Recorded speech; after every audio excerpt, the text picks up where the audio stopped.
As ideias aqui apresentadas são fruto de 3 pesquisas realizadas em épocas diferentes. A primeira no final do século XX, a outra no início dos anos 2000 e a última está ainda em processo. As 3, de alguma maneira, envolvem o racismo. No decorrer da exposição, não há uma ordem temporal. Os fatos e suas interpretações são narradas de acordo com as exigências do próprio texto. É interessante notar que, se de um lado, ao parafrasear Moço, o racismo é um fenômeno social total, porque abrange aspectos psíquicos, sociais, culturais, econômicos e ainda dimensões relativas à saúde de um determinado grupo social, de outro lado, a maioria dos brasileiros, frente à situação constrangedora desse fenômeno, de proporções imensuráveis, afirmam que não são racistas, que o racista é o outro, ou que não existe racismo no Brasil. Essas negativas chegam mesmo ao termo racismo, que quase nunca é dito. Na verdade, parece ser o maior e o mais grandioso não dito entre os brasileiros. Sobre esse tema, Pollack afirma: a fronteira entre o visível e invisível, o confessável e inconfessável, separa uma memória subterrânea de uma sociedade civil dominada que resume a imagem que uma sociedade majoritária e o Estado desejam passar e impor. Se o racismo existe, mas está sentenciado, é porque pertence à categoria do não dito, é inconfessável. Em outras palavras, parece ser o não racismo, a democracia racial, a igualdade entre os diferentes grupos, a imagem que a sociedade brasileira e o Estado querem passar e impor. Essa situação parece encontrar guarida no mito da democracia racial, que, diferentemente dos mitos da sociedade simples, cujo movimento se realiza no revelar, encobrir, revelar, o mito em questão pertence à sociedade complexa e, portanto, no lugar de encobrir, revelar, encobre, revela, encobre, pertencendo, portanto, a um conjunto de ideias que permite mediatizar ou conviver com a problemática de uma sociedade que não respondeu à provocação de suas contradições. O Brasil não respondia às suas múltiplas contradições. Tanto é que o mito da democracia racial se constitui para acobertar especialmente a relação entre brancos e negros no início do século XX. São Paulo pode ser analisado como um espaço privilegiado, cujas contradições se destacavam entre brancos italianos e seus descendentes, e negros saídos da escravidão, cuja mão de obra foi preterida em favor da do imigrante. Em pesquisa realizada nos anos 90, percebeu-se que a população afro-brasileira podia ser especialista em determinados tipos de trabalho, mas era o italiano o escolhido. Essa escolha tinha, portanto, como critérios a etnia e a cor, mas o mito estava encobrindo a situação dos descendentes de africanos, que até aquele momento haviam construído São Paulo, mas eram foco do racismo. Na verdade, o racismo e o mito da democracia racial foram 2 protagonistas inseparáveis de nossa inconfessa história. Além deles, não pode ser esquecido a função do não dito que os acompanha. Aqui o não dito é usado tanto pelo racista quanto por suas vítimas. Os motivos são diferentes, mas os dois aparecem em situações semelhantes. O racismo preocupa os estudiosos brasileiros desde a década de 50. Tanto é que Roger Bastide fica surpreendido no trabalho de campo ao perceber que uma menina negra era foco de manifestações negativas por parte de seus colegas de escola. A surpresa do autor é explicada devido à crença na inexistência do racismo no Brasil. Inclusive, essa assertiva era uma das razões para o autor pesquisar o Brasil enviado pela Unesco. Ao reiterar o racismo como um fenômeno social total, chamo Munanga, que não deixa-me sozinha nessa posição. pois diz: o racismo é uma crença na existência de raças naturalmente hierarquizadas pela relação intrínseca entre o físico e o moral, o físico e o intelecto e o físico e o cultural. Grande parte dos estudiosos, tais como Guimarães, Rosenbaum e Paixão, concordam com essa definição. Viviorca, sobre o racismo, afirma: o racismo cotidiano, o racismo de todos os dias, as discriminações rotineiras, cada uma aparentemente menor, afetam a integridade intelectual e moral das pessoas, a ponto disso pesar em suas personalidades. Parafraseando o Cavaleiro, eu diria: o cotidiano, seja ele escolar, no trabalho, no lazer, ao não possibilitar a construção e a manutenção da autoestima, da negritude, reforça a violência constante do racismo, contribuindo para a invisibilidade do negro para si próprio e para o outro. A existência de um grande número de estudos sobre relações raciais no Brasil mostra que é uma disputa entre duas grandes correntes. De um lado, uma que identifica a harmonia nas relações sociais, e de outro, uma que afirma que é racismo no Brasil. Assim, não são todos os estudiosos que aceitam que o mito da democracia racial vigora ainda hoje na sua plenitude. Na realidade, na academia, parece que são poucos que acreditam no mito. No movimento negro, seus militantes lutam contra as ideias mitológicas que falseiam sua própria realidade. Parece que somente uma pequena parcela, constituída de brancos, pretos e pardos, ainda acreditam na não existência do racismo. Portanto, há manifestações que o mito da democracia racial foi quebrado. No entanto, o racismo não se tornou manifesto, continua meio escondido, faz parte do não dito. Tanto é que em pesquisa que vem sendo realizada sobre racismo e educação na rede pública do Estado de São Paulo, presenciamos fatos que revelam racismo encoberto. Uma situação que merece destaque foi o encontro da diretora do estabelecimento de ensino com 13 nossos pesquisadores negros. A diretora verbalizou: com essa gente não. Vale lembrar que já havia sido acordado entre a coordenação da pesquisa e a direção da escola o dia e a hora para a aplicação dos questionários e a realização das entrevistas. Ao analisar os elementos que compõem a cena, percebe-se que o não dito encontra-se por um fio. Faltou pouco para que a direção explicitasse o porquê não com essa gente. Mas mesmo assim, o racismo permaneceu encoberto. Esse tipo de discriminação parece que tem pouco a ver com o mito da democracia racial. Uma outra situação que parece contraditória emerge na mesma pesquisa, mas em uma outra escola, envolvendo de um lado gestores e outros alunos. Esses últimos, que eram negros, relataram que era um motivo de zombarias. Seus colegas o chamavam de macaco, macaca, cabelo bombril, burro, ebó e assim por diante. Os gestores, por sua vez, disseram: racismo aqui não existe. Após essa declaração, nenhum professor quis responder o questionário e tampouco dar entrevista. Não disseram mais nada. Aqui parece que houve uma mudança no mito. No lugar de não existe racismo no Brasil, entenda-se, nessa escola não existe racismo. Mais precisamente, na escola, cuja coordenação é realizada por essa gestora, não existe racismo.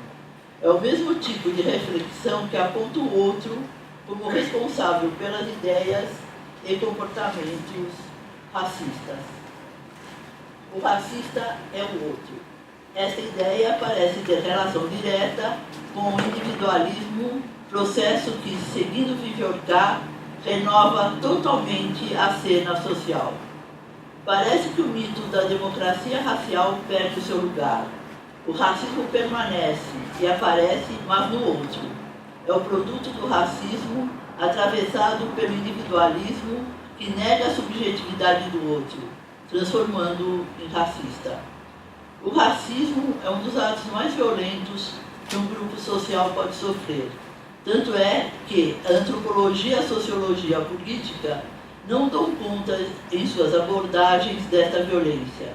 Portanto, recorre-se à psicanálise, pois, como diz Jurandir Freire da Costa, a violência racista do branco é exercida, antes de mais nada, pela impiedosa tendência de destruir a identidade do sujeito negro.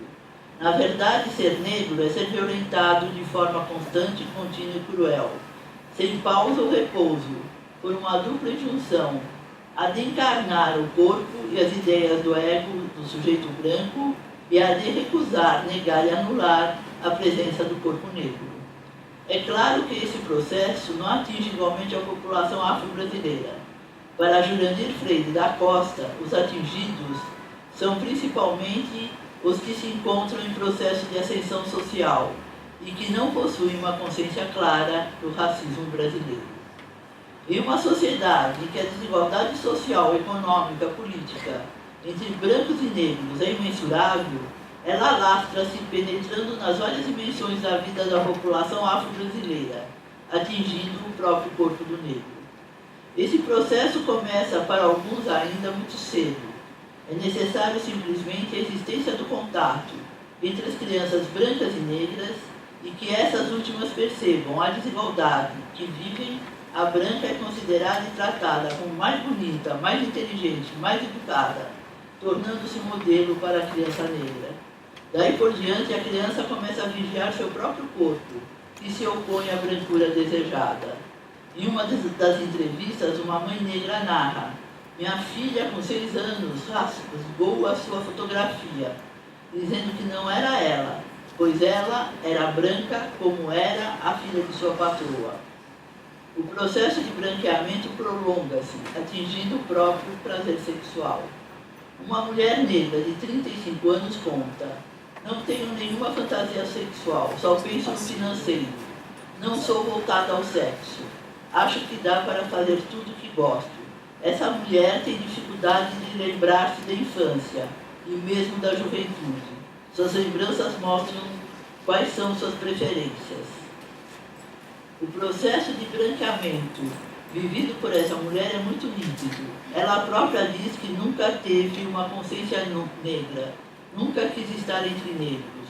Na verdade, quando ela esquece, provavelmente esquece da vivência do racismo, cuja lembrança lhe traria grande sofrimento, como diz Freud ao tratar das memórias encobertas. Por outro lado, ao expulsar o ambiente negro de sua vida, parece estar expulsando o ser negro de si próprio. Dessa forma ocorre a rejeição de seu próprio corpo, pois ele é negro, como é a negrada que essa mulher rejeitou para conviver em meio aos brancos, que inclusive discriminam-na. Essas discriminações sofridas por estar no meio branco faz com que o processo de branqueamento se intensifique, e esse, por sua vez, faz com que ela rejeite seu próprio corpo. Ao rejeitá-lo, nega-lhe a possibilidade de prazer sexual. Na realidade, parece que o prazer sexual transforma-se em prazer financeiro. É, no limite, um mecanismo de compensação, fruto da violência do racismo.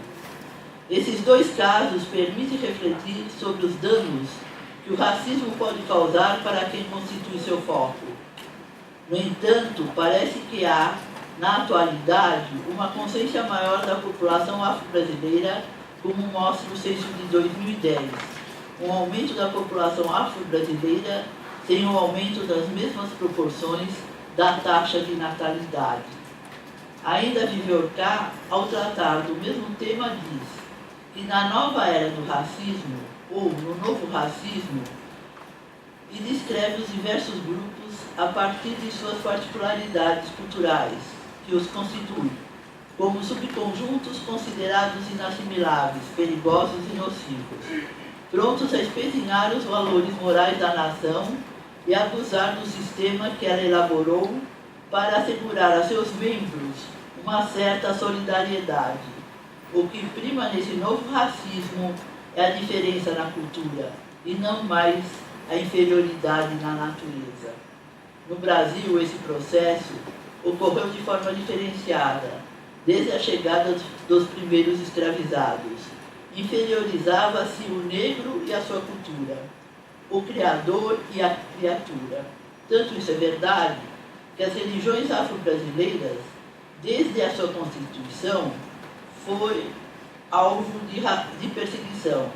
Mesmo hoje, com terreiros abertos, dificilmente seus adeptos dizem que professam o candomblé, a umbanda ou o tambor de mina. Alguns dizem que são espíritas. Muitos se tornaram pentecostais ou neopentecostais. Mas o que merece destaque é que em pesquisas com sacerdotisas antigas, percebeu-se certo medo ao relatarem experiências com divindades das suas religiões. Tanto é que, ao referirem aos orixás, os denominavam pelos nomes de santos católicos. É sincretismo ou é racismo? Essa questão torna-se importante porque, depois do pesquisador ganhar a confiança das sacerdotisas, as divindades afro-brasileiras começam a ser ditas cuidadosamente. Conviver com o racismo brasileiro é muito complexo, né? É difícil, é sofrido. Pensar em resistência é enfrentar múltiplas situações nebulosas, de difícil atuação. As religiões afro-brasileiras são bem o exemplo disso. Se anteriormente se constituíam como resistência negra, hoje parece que esse seu papel se transformou. Reginaldo Prandi afirmou, ainda no século XX, que o candomblé se tornou uma religião universal, isto é, aberta a todos. Nessa mudança, os racistas também tornaram-se membros da religião. Tanto é que no final dos anos 90, uma mãe de santo, em entrevista, contou: "O meu terreiro é muito bom, tem poucos negros." A tradição oral e gestual africana é relaborada na música e na dança, constituindo a grande fonte de prazer para o afrodescendente. Paul Gilroy, sobre essa temática, diz: onde a música é pensada como emblemática e constitutiva da diferença racial, em lugar de apenas associada a esta, como a música é utilizada para especificar questões gerais pertinentes ao problema de autenticidade racial e a consequente autoidentidade do grupo étnico, pensar sobre música, uma forma não figurativa, não conceitual, evoca aspectos de subjetividade corporificada que não são redutíveis ao cognitivo e ao étnico. Então, agora eu estou pensando na música e na dança como possibilidades de enfrentar esse racismo que eu tentei explicar ou descrever. A identidade reconstruída através da música pode trazer para o presente as origens do grupo, sejam reais, sejam inventadas. Traz de volta também aspectos objetivos e subjetivos do pertencimento a determinada etnia. Porém, mais do que isso, pode apontar para as questões da subjetividade, além de desenvolver a capacidade de pensar as possibilidades intergrupais, pois a música e a dança são também formas de comunicação. Ainda é o mesmo autor que argumenta: a música e seus rituais podem ser atualizados para criar um modelo pela qual a identidade não pode ser entendida nem como essência fixa, nem como construção vaga e extremamente contingente, a ser reventada pela vontade e pelo capricho de estetas simbolistas e apreciadores de jogos de linguagem. É nessa perspectiva que se entende a constituição da identidade negra através da música, pois com ela se articulam linguagem, memória, gestos, significações corporais, desejos. Esses elementos têm a ver com a memória coletiva comum, que por sua vez pode ser voluntária ou involuntária, mas tanto num caso como no outro trazem o passado no presente, podendo constituir a etnicidade dos jovens negros paulistas. Na verdade, a música pode fazer aflorar a memória involuntária prustiana, aquela cuja porta de entrada são os sentidos, em que os sentimentos, os fluxos dos desejos se orientam. É nesse sentido que se afirma: pensar sobre música evoca a subjetividade. A música, ao ter como substância conteúdos simbólicos criadores, por um lado, tem como referência o passado, a tradição, por outro, está aberta a elementos inovadores. É nessa perspectiva que a identidade é reconstruída através da música, não é essência fixa nem construção vaga, como também não tem como referência somente o próprio grupo, pois ela é linguagem, é comunicação. Além disso, pensar na música como propulsora da memória involuntária, de um lado propicia o retorno ao passado, de outro abre frestas para os fluxos dos desejos. Esses últimos, por sua vez, não remontam ao passado, mas apontam para um futuro que já é. Parece ser essa ideia que Gilroy quer transmitir ao se referir à música e à subjetividade, agenciamentos propiciadores, ponte para os desejos do outro, processos de singularização que levam a um devir libertário. É nesse sentido que a música evoca a subjetividade, e esta, por sua vez, tem como elemento fundante o desejo, que no seu fluir é libertário. A música parece significar, portanto, não só a possibilidade do processo de recriação da identidade, mas, sobretudo, de um devir que, além de libertário, é grupal, é social. Além da música, mas seguindo um trajeto semelhante, destacamos atualmente elementos da mídia e sua ação social. Parece que o Facebook e seus congêneres podem ser oportunos para a resistência ao racismo. Não dá mais para pensar em religião como resistência. Muito obrigada.